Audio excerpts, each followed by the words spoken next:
Hello and welcome to Daily Dose Radio, a 5-minute-a-day podcast studying the Psalms verse by verse, recorded here in the dining room of the Bible Bistro, located in Sharonville, Ohio.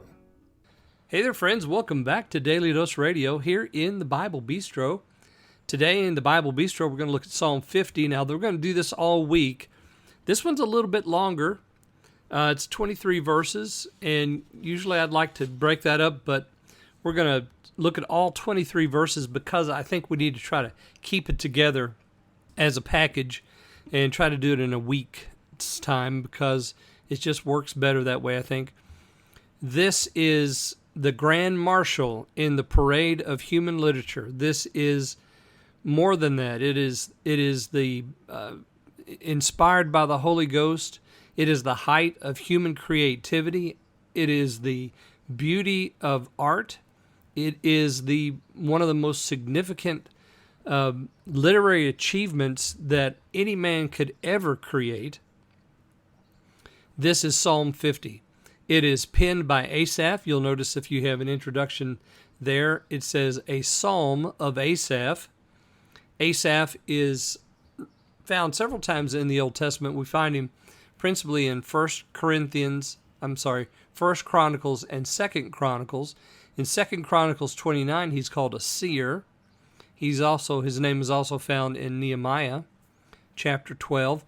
There are 12 psalms that are recorded as being under his hand, written under his hand. So 12 of these, Psalm 50, as I said, is the grand marshal in the parade of human literature. It is absolutely wonderful. It is amazing, and it is of heaven's design. You just can't read this and not think, wow, I'm reading literature penned by a hand in heaven someplace. It's just that good. So we're going to look at Psalm 50 all this week, and today we're going to look at verses 1, 2, and 3. Now we're going to take a couple of big bites this week. We're going to hit 7 through 15, I think, is the big piece. That'll be on Wednesday. So we're going to take a big bite there and then close out the rest of the week. This psalm is divided by Selah. We have a Selah at the end of verse 6, and we have a Selah. Where's the other Selah? There's only one Selah at the end of verse 6, but there are a couple of other divisions which I will mention. They don't include a Selah, which I thought they did, but they don't. So we have one Selah. This psalm is easily followed. It is outlined beautifully.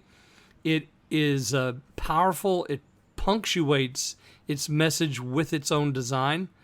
So I hope that you'll, follow along this week as we read through this. Have you ever been called to the principal's office or into your boss's office and got a good dressing down? Yeah, well, that's kind of like what this psalm is about. This psalm is we have the seer Asaph calling an assembly. He's saying God's coming. He's going to come, and he's going to call an assembly, and he's calling his people to an account. So let me read for you verses 1, 2, and 3. The mighty God, even the Lord, hath spoken, and called the earth from the rising of the sun unto the going down thereof. Out of Zion, the perfection of beauty, God hath shined. Our God shall come and not keep silence. A fire shall devour before him, and it shall be very tempestuous around him. So we see this apocalyptic image here beginning the psalm. The sun, the rising of the sun, God is shining, and there's a fire that's devouring before him. So we know that he's coming in judgment. You see this rolling flame that precedes him. There's a shining that's happening because we have the brightness of the sun, twice as bright as the sun now, coming.